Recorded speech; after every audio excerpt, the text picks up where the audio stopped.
అక్క చెల్లెమ్మలకు రుణాలు మాఫీ చేస్తాను అని చెప్పాడు. ఆ మాఫీ కథ దేవుడెరుగు. ఆ రుణమాఫీ ఊసే ఎత్తడు. ఆ రుణమాఫీ ఊసే ఎత్తడు. ఆ రుణాలు, ఆ అక్క చెల్లెమ్మల రుణాలు చంద్రబాబు నాయుడు గారు ముఖ్యమంత్రి కాకమునుపు 14,000 కోట్ల రూపాయలుంటే ఇవాళ అవే రుణాలు తడిసి మోపుడై వడ్డీల మీద వడ్డీలు పడి అక్షరాల 25,000 కోట్ల రూపాయలకు ఎగబాకిన పరిస్థితులు ఇవాళ పొదుపు సంఘాల అక్క చెల్లెమ్మల పరిస్థితి. అయినా చంద్రబాబు నాయుడు గారు తాను చేసిన తప్పును ఒప్పుకోడు. తాను చేసిన తప్పును ఒప్పుకోకుండా ఎన్నికలకు 6 నెలల ముందు 3 నెలల కోసం డ్రామా స్టార్ట్. డ్రామా పేరు పసుపు కుంకుమ.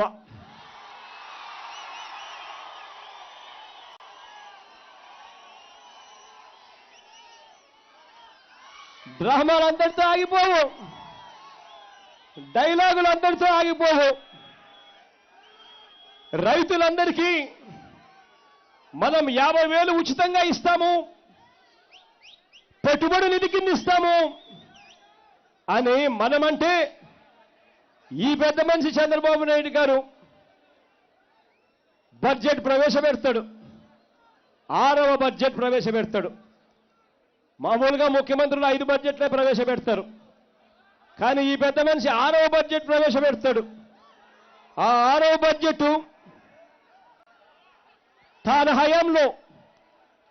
తన హయాంలో రాని బడ్జెట్ను ప్రవేశపెడతాడు. తనకు అధికారం లేని బడ్జెట్ను ప్రవేశపెడతాడు. బడ్జెట్ ప్రవేశపెట్టి ఏమంటాడో తెలుసా?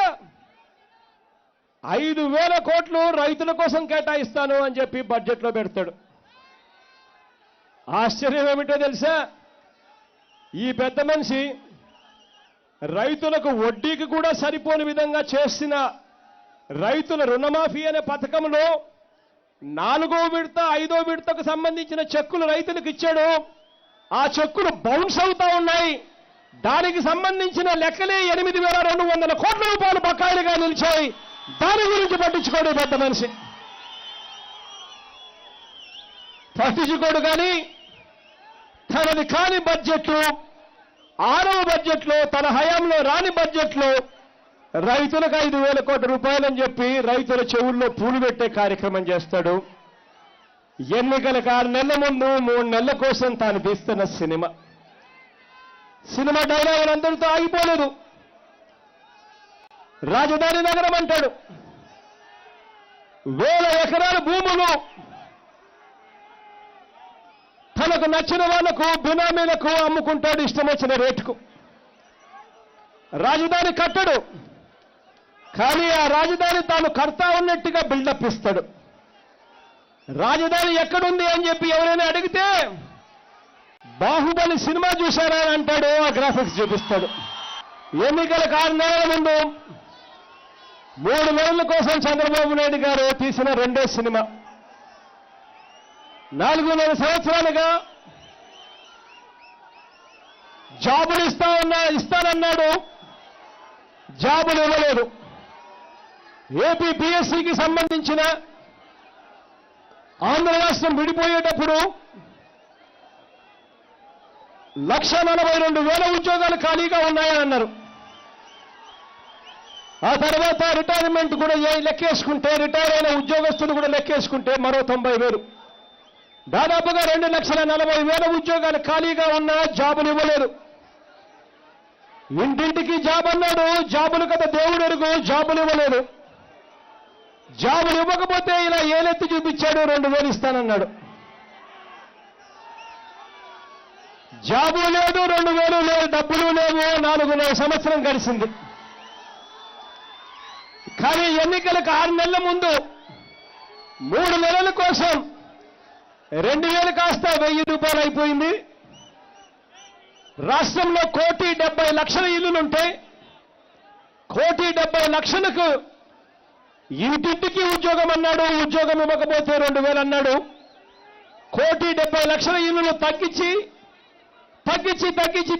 ముష్టేసినట్టు 3 లక్షల మందికి తీసుకొచ్చాడు.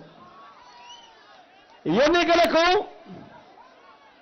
6 నెలల ముందు 3 నెలల కోసం ఈ పెద్ద మనిషి చంద్రబాబు నాయుడు గారు 100 కోట్ల రూపాయలు కూడా కేటాయించలే. అంతటితో ఆగిపోలేదు. ఎన్నికలకు 6 నెలల ముందు 3 నెలల కోసం ఈయన తీసిన సినిమా డైలాగులు, పెన్షన్లు మనం పెంచుతామన్నాం. చంద్రబాబు నాయుడు గారు 4.5 సంవత్సరాలుగా అవ్వాతాతల గురించి పట్టించుకోడు. పెన్షన్లు పెంచాలన్న ఆలోచన రాదు. మనం అధికారంలోకి వస్తూనే అవ్వాతాతలకు పెన్షన్ 2,000 ఇస్తాము అని చెప్పి మనం అన్నాం. మనం ఆ మాట అనేసరికే చంద్రబాబు నాయుడు గారు భయం మొదలైంది. ఎన్నికలు 6 నెలల ముందు, ఎన్నికలకు 3 నెలల కోసం వెంటనే ఆయన 2,000 ఇచ్చేస్తా పెన్షన్ అని చెప్పి మొదలుపెట్టాడు ఈ పెద్ద మనిషి.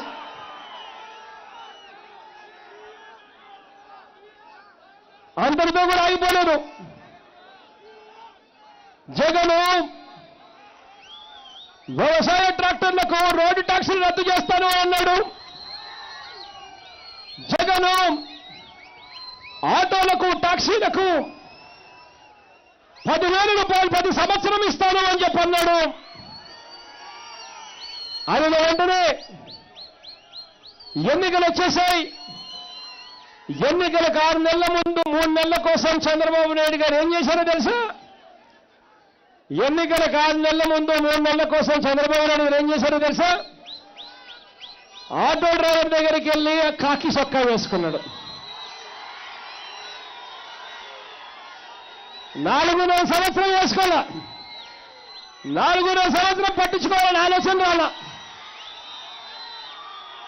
కానీ ఎన్నికలకు 3 నెలల ముందు మాత్రం ఆటో డ్రైవర్ దగ్గరికి వెళ్ళి కాకి షర్ట్ వేసుకుంటాడు. వెళ్ళి ఆటో వాళ్లకు రోడ్డు ట్యాక్సులు లేవట, వ్యవసాయ ట్రాక్టర్లకు రోడ్డు ట్యాక్సులు రద్దట. జగన్ చెప్పాడు కాబట్టి ఈయన మనిషిపోయి కాకి సొక్కా వేసుకుంటాడు.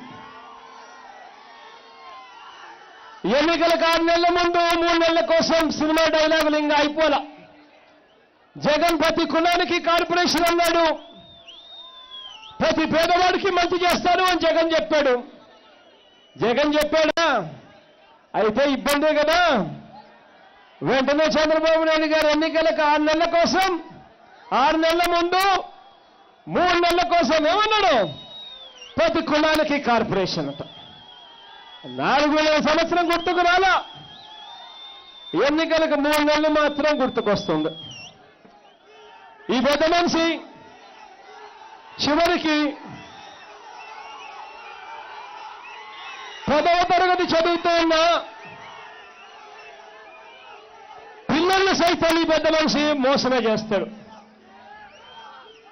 ఈ పిల్లలకు మెస్ ఛార్జీలు పెంచాలని, పిల్లలు అన్యాయంగా తిండి తింటా ఉన్నారని పెంచాలన్న జ్ఞానం ఈయనకు రాదు. 4 సంవత్సరం ఈ జ్ఞానం రాదు.